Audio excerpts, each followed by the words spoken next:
Hello everyone, welcome to the daily editorial analysis of the Assam Tribune newspaper. Before starting the analysis, I request you to subscribe the channel for getting the notifications and share to those who might be helpful from this analysis. A telegram link is given in the comment section through which you will be given important PDFs. Let's start today's important articles. The first article is VCS assault. To আমি সকলোৱে গম পাইছো পাহালগামৰ যেটো ঘটনা সংঘটিত হৈ গল so হিটো বিষয়ে হয় আৰ্টিকেলটো আৰু আজি যেটো মেসেজ ফৰ টুডে আহিছে এটো টেৰৰিজমৰ ওপৰতে দিয়া হৈছে the object of terrorism is terrorism and it is given by George Orwell so যিখিনি জাগাত এই ঘটনাটো হৈছে হেতু হল Vaishnaran Meadow of Pahalgam আৰু এই জাগাখিনিক মিনি সুইজাৰল্যান্ড বুলিও জনা যায় সো তাত 26 জন মানুহৰ মৃত্যু হৈছে আৰু বাকিখিনি মানুহ ইনজিয়ৰ্ড হৈছে বেয়াকে ইনজিয়ৰ্ড হৈছে আৰু এই ঘটনাটো সংঘটিত কৰিছে পাকিস্তান বেসড লস্কৰ-ই-তাইবা নামৰ যেটো টেৰৰ আউটফিট আছে হেইটোৱে কৰিছে সো আমাৰ ইণ্ডিয়াৰ ফালৰ পৰা লগে লগে কিছুমান স্টেপস মানে লৈ লৈছে যেনেকুৱা Indus water treaty suspended closure of Atarid integrated check post immediately লৈছে জুৱাকালি লৈছে আজিৰ ট্ৰিবিউনত আহিছে এটো এইখিনি নিউজ আমাৰ ফ্ৰন্ট পেজত আহিছে যিখিনি ইমিডিয়েট স্টেপ এইখিনি আজিৰ ট্ৰিবিউনৰ ফ্ৰন্ট পেজত আপোনালোকে যদি ট্ৰিবিউনখন চাই আপোনালোকে দেখাই পাব ফ্ৰন্ট পেজত ধুনিয়াকে এই পইণ্ট কেটা দিয়া আছে তাৰ পাছতে সাৰ্ক ভিসা এক্সেম্পশন স্কিম যেটো পাকিস্তান নেশনালছৰ কাৰণে কৰিছিলে হেতু কেনসেল কৰা হৈছে persona non grata declaration for Pakistani diplomats tarpasote jikhini defense advisors asile Pakistanot hekini India loi loise ghurai diplomatic staff khini reduce korise gotike etia mane eta এনেও আমাৰ India পাকিস্তানৰ ৰিলেশনটো সকলোৱে জানে গতিকে এই ঘটনাটো সংঘটিত হোৱাৰ পিছত হিটো আকৌ ৰিলেশনটো আমাৰ বিটাৰ হৈ গল আৰু পুলৱামা এটাকে হৈছিলে আমাৰ 2019 ত আৰু এতিয়া 2025 ত আকৌ এটা এনেকুৱা ধৰণৰ ঘটনাই আমি দেখিবলৈ পালো সো এনেকুৱা ধৰণৰ যিবিলাক মানে টেৰৰিজম ৰিলেটেড ঘটনা হয় সো ইয়াৰে ৰিজনটো কি আসলতে এই যে জম্মু কাশ্মীৰত হয় এইবিলাক ঘটনা তাৰে ৰিজন বিলাক কি ষ্টেট স্পন্সৰ্ড টেৰৰিজম সো পাকিস্তানে মানে এই টেৰৰ অৰ্গানাইজেশনস বিলাকক মানে সাপোৰ্ট কৰে কাৰণ জম্মু কাশ্মীৰ খনক লৈ পাকিস্তান আৰু ইন্ডিয়াৰ মানে এটা ক্লেশ হয় পিওকে জানে সকলোৱে পাকিস্তান অকুপাইড কাশ্মীৰ হয়নে গটিকে মানে কাশ্মীৰখন মানে এটা সেন্টাৰ যেন হৈ পৰিছে গটিকে এটা সেফ হেভেন যেন হৈ পৰিছে গটিকে সেই পাকিস্তানৰ ফালৰ পৰা আসলতে উচুটোৱা হয় যাতে সেই টেৰৰ আউটফিটস বিলাকে মানে state sponsored মানে terrorism অৰ্ডৰে মানে ঘটনা সংঘটিত হয় সেই কাৰণে তাৰ পিছত পৰাস বৰ্ডাৰ সো পৰাস বৰ্ডাৰটো তো মেইন ৰিজন হয় কাৰণ যিখিনি আপোনাৰ সেই বৰ্ডাৰ এৰিয়া সেইখিনি খুব ডিফিকাল্ট টেৰেইন হয় যত নেকি মানে আপোনাৰ যেটো আমাৰ কি কৰা হয় পেট্ৰোলিং কৰা হয় বৰ্ডাৰ এৰিয়াখিনিত ইমান ইজি নহয় মানে যে সেইকাৰণে ইলিগেল ইনফিল্ট্ৰেশন হ'ব পাৰে মিলিটেন্টছৰ বা ওয়েপনছৰ গতিকে হেইটো এটা মেইন ৰিজন তাৰ পিছতে ৰিলিজিয়াছ এণ্ড এথনিক টেনশনটো আছে হিন্দু মুছলিম আৰু বেলেগ বেলেগ যদি ট্ৰাইবেল গ্ৰুপছ আছে এইবিলাকৰ মাজত আপোনাৰ এথনিক টেনশনছৰ প্ৰবলেমটো আছে তাৰ পিছত এটা মেইন ৰিজন হ'ল ওভাৰগ্ৰাউণ্ড ওয়াৰ্কাৰ্ছ সো ওভাৰগ্ৰাউণ্ড ওয়াৰ্কাৰ্ছ বিলাকে কি কৰে তেওঁলোকে নন কমবেট এসিস্টেন্স কৰে যেনেকুৱা লজিষ্টিক্যাল সাপোৰ্ট কৰে মিলিটেন্ট গ্ৰুপছ কিছুমান যোগান ধৰে মানে ডাইৰেক্টলি পাৰ্টিসিপেট নকৰে কিন্তু ইনডাইৰেক্টলি হেল্প কৰি থাকে যাতে হেনেকুৱা ধৰণৰ ঘটনাবিলাক সংঘটিত হৈ থাকে আৰু এটো মানে গোটেই ওয়াৰ্ল্ড খনতে হেনেকুৱা ধৰণৰ নেটৱৰ্ক বিলাক আপোনাৰ টাই আপ হৈ আছে গতিকে আপুনি নাজানে যে কোট তেওঁলোকে লুকাই থাকে এজন সাধাৰণভাৱে ঘুৰি পুকি থকা মানুহজনো হেনেকুৱা ধৰণৰ মাইন্ডৰ মানুহ হ'ব পাৰে গতিকে হেতু কথা মানে ইমান ইজি নহয় যে গোটেই গ্ৰুপটোকে আমি ধৰি লব পাৰিম গতিকে হেনেকুৱা ধৰণৰ কথা গতিকে এই এৰিয়াটো যেটো জম্মু কাশ্মীৰ এৰিয়াত এইবিলাক কাৰণত আসলতে মানে এইবিলাক ৰিজনত এই ঘটনাবিলাক প্ৰায়ে হোৱা দেখা যায় এটা ৱে ফৰৱাৰ্ড কেইটামান আছে ষ্ট্ৰেংথেনিং বৰ্ডাৰ সিকিউৰিটি যেহেতু বৰ্ডাৰটোৱে মেইন আমাৰ বৰ্ডাৰ যেতিয়া ক্ৰছ কৰা হয় তেতিয়া এই ঘটনাবিলাক সংঘটিত হ'ব পাৰে গতিকে সেই সিকিউৰিটিটো খুব ষ্ট্ৰং কৰিব লাগিব আৰু এইটো ৰিকমেন্ড কৰিছিলে মধুকৰ গুপ্তা কমিটিখনৰ নাম মনত ৰাখিব আৰু কমিটিৰ পৰা কিন্তু প্ৰিলিমছতো কোৱেশ্চন আহে যে এই কমিটিখন কিহৰ লগত ৰিলেটেড হয় সো এইটো বৰ্ডাৰ সিকিউৰিটিৰ লগত ৰিলেটেড হ'ব তাৰপিছত ষ্ট্ৰেংথেনিং পলিটিকেল ইনষ্টিটিউচনছ যেনেকুৱা লোকেল গভৰ্নেন্স বা ৰিপ্ৰেজেন্টেটিভছ এইখিনি এম্পাৱাৰমেন্ট কৰিব লাগিব তাৰপিছত কমিউনিটি ইনভলভমেন্ট মানে বস্তুবিলাক কেনেকুৱা হ'ব লাগিব পাৰ্টিচিপেশ্যনত মানে আপোনাৰ যেনেকুৱা ভিলেজ ডিফেন্স গাৰ্ডছ এনেকুৱা ধৰণৰ মানে লোকেল মানুহে পাৰ্টিচিপেট কৰিলেও বহুখিনি মানে সমস্যা মানে সমাধান হয়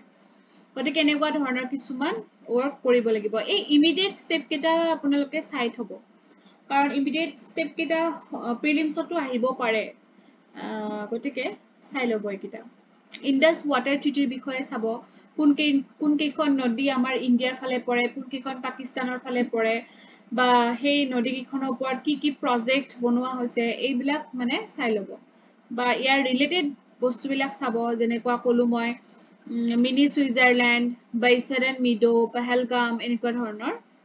জাগাবিলাকৰ নামটো চাই ল'ব come to the next article need for a dominant culture in Assam so এইটো এটা important article হয় কাৰণ ইয়াতে মানে যেটো আমাৰ সমিল মিলেটি যেটো আমি বসবাস কৰিব লাগে আসলতে আমাৰ নৰ্থ ইষ্ট খনত আমি সকলোৱে হেইটোৰ ওপৰত হয় আসলতে ডমিনেন্ট কালচাৰ বুলি কৈছে যদিও আমি লাহে লাহে কম পাম মানে বস্তুটো আসলতে মিলা প্ৰীতিৰে বাস কৰাটোহে আসলতে ইয়াতে বুজাব বিচৰা হৈছে তো আমাৰ অসমখন নৰ্থ ইষ্ট ৰিজিয়নত অৱস্থিত হয় আৰু ইয়াতে বিভিন্ন এথনিক কমিউনিটি ল্যাঙ্গুৱেজ ট্ৰেডিশন থকা মানুহ যেনেকুৱা বড়ো কাৰ্বি ৰাভা মিচিং বেংগলী নেপালী এনেকুৱা বহুত ধৰণৰ মানুহে বসবাস কৰি আছে গতিকে হেতু আমাৰ মানে কি হয় আমি আসলতে প্ৰাউড ফিল কৰো কিন্তু সেই বস্তুটোৱে কেতিয়াবা কি হৈ যায় যে আপোনাৰ চ্যালেঞ্জেসও মানে আহি যাব পাৰে মানে ধৰক এথনিক টেনশনস হ'ব পাৰে গতিকে এই এথনিক টেনশনস এনেকুৱা ধৰণৰ যাতে কথা নহয় তাৰ কাৰণে এটা ডমিনেন্ট কালচাৰ লাগে যেটো নেকি কেনেকুৱা হ'ব হয় সবৰে ভেৰাইটি অফ ল্যাঙ্গুৱেজ আছে ট্ৰেডিশনস আছে বাট আমাৰ ৰুট এটাই হ'ব লাগে ৰুট মানে কি যে আমি এটাতে বিলং কৰো কেৱল আমাৰ বস্তুবিলাক মানে বেলেগ বেলেগ সো এতিয়া আমি গম পাম পিছলৈকে পঢ়ি থাকিলে so what is a dominant culture so dominant culture refers to a shared set of values language and traditions সেই বস্তুটো সেই কালচাৰটো সবে ফলো কৰে আৰু সেই সবে ফলো কৰাৰ কাৰণে আমাৰ মাজত এটা ইউনিটি আহি যায় ওকে আৰু সেই বস্তুটোৱে আসলতে এটা ইনক্লুসিভ মেনাৰত কাম কৰে সকলোকে সামৰি যেতিয়া লয় এটা বস্তু তেতিয়া আমাৰ মাজত এটা অটোমেটিক্যালি এটা মানে ভাল ভাৱ এটা আহি যায় যেনেকুৱা ধৰক আমি মুভি চাব গলে যে আমাৰ কি এটো জনগণ মন অধিনায়ক জয় হেতু যে বাজে আমাৰ ৰাষ্ট্ৰীয় সংগীতৰ নেশনেল এন্থেমটো তেতিয়া আমি প্ৰত্যেকৰে এটা কিবা ফিল হয় বা ইন্ডিপেন্ডেন্স ডে দিনাখনো ন হে যেতিয়া গানটো বাজে বা গাও আমি তেতিয়া আমাৰ এটা বেলেগ ধৰণৰ ফিল আহে গতিকে এই ধৰণৰ কালচাৰ মানে ডমিনেন্ট কালচাৰ বুলি কৈছে যদিও মানে আমাৰ সেই আমি কোনটো ৰুটৰ পৰা আমি বিলং কৰো সেই বস্তুটো থাকিব লাগে যেনেকৈ ইণ্ডিয়াৰ ক্ষেত্ৰত হিন্দীটো কি হয় হিন্দীটো এটা একসেপ্টেড ল্যাঙ্গুৱেজ হয় সবৰে নিজৰ নিজৰ ভাষা থাকে কিন্তু হিন্দী বুলি ক'লে সবে অলপ হলেও বুজি পায় হেতু ক'ব বিচৰা আছে যে আমাৰ অসমত যেহেতু আছে সবে নিজৰ নিজৰ ল্যাঙ্গুৱেজ কক বড়ো কক মিচিং কক কাৰ্বি কক বিভিন্ন ধৰণৰ ল্যাঙ্গুৱেজ আছে কিন্তু মানে ৰুট ল্যাঙ্গুৱেজ হিচাপে অসমীয়াটো যেন হওক হেতু ক'ব বিচৰা হৈছে তেতিয়া আমাৰ কি হ'ব সেই ইউনিটিটো থাকি যাব যে বিভিন্ন ধৰণৰ এথনিচিটি থাকিলেও আমাৰ ৰুটটো এটাই হয় so a dominant culture can act as a unifying factor by providing a common platform that encourages cultural exchanges and mutual respect তেতিয়া আমাৰ সেই মানে কালচাৰেল এক্সচেঞ্জ বিলাক হয় আমাৰ ধৰক বড়ো মানুহৰ কিবা এটা মোৰ ভাল লাগিছে মই লৈছো তেওঁলোকৰ সাপোজ কস্টিউমটো মোৰ ভাল লাগে মই লৈছো মানে বা মোৰ কিবা এটা ভাল লাগিছে তেওঁলোকে লৈছে সাপোজ কুইজিনটো ভাল পাইছে মোৰ পৰা তেওঁলোকে লৈছে সো হেতু তেতিয়া মানে আমাৰ কি থাকিব সেই অসমীয়া বুলি এটা আমাৰ ইউনিটিও থাকিব আৰু সেই এক্সচেঞ্জ কৰিব আমাৰ মন যাব আৰু আমাৰ মাজত এথনিক ক্লেশ নহয় হয়নে সো এনেকুৱা ধৰণৰ So a common cultural identity can prevent external influences from exploiting ethnic divides of political gain. হেতুৱে ক'ব বিচৰা হৈছে আৰু এটা ইম্পৰ্টেন্ট কথা কোৱা হৈছে a dominant culture that fosters unity can lead to more stable business environment. যদি এটা জাগাৰ মানুহৰ প্ৰত্যেকৰে কালচাৰ বেলেগ বেলেগ আৰু সেই মতে যদি ফ্ৰেগমেন্ট হৈ যায় মানুহখিনি তেতিয়া ইকোনমিক্যালি প্ৰগ্ৰেছ নহব যেনেকৈ আমাৰ অসমত আমাৰ বহুত ৰিচ মানে আমি বহুত ৰিচ হয় ৰিসোৰ্সৰ ফালৰ পৰা কিন্তু আমাৰ ইকোনমিক ষ্টেগনেশনটো কিয় হৈ আছে আমাৰ ইয়াতে প্ৰায় ধৰক স্ট্ৰাইক হয় প্ৰটেষ্ট হয় ইনসাৰ্জেন্সি ৰিলেটেড ঘটনা হয় গতিকে এইবিলাকৰ কাৰণে আমি ইকোনমিক্যালি আগুৱাই যাব পৰা নাই অকল হেতু বুলিয়ে নহয় দিয়কচোন আৰু বহুত কাৰণ আছে আমি আগুৱাব নোৱাৰাটো কিন্তু হেতু এটা কাৰণ হয় গতিকে যদি আমি এটা ডমিনেন্ট কালচাৰ আমি একসেপ্ট কৰো তেতিয়া হলে আমাৰ সেই বিজনেস এনভায়ৰনমেন্টটো ষ্টেবল পজিশনত ৰাখিব ওকে এতিয়া কোঅপাৰেশন থাকিব if Assam remains divided along ethnic lines it risks losing its distinct cultural representation on the national and global stage আৰু নেশনাল আৰু গ্লোবাল ষ্টেজত যাতে আমাৰ যিবিলাক কালচাৰ সেইবিলাক যদি আমি ৰিপ্ৰেজেন্ট কৰিব লাগে আমাৰ হেনেকুৱা এটা ডমিনেন্ট কালচাৰ থাকিব লাগিব তেতিয়া আমি ৰিপ্ৰেজেন্ট কৰিব পাৰিম এতিয়া জুমৰ বিনন্দিনীত জুমুৰ দেখুৱা হৈছে হয়নে নহয় গতিকে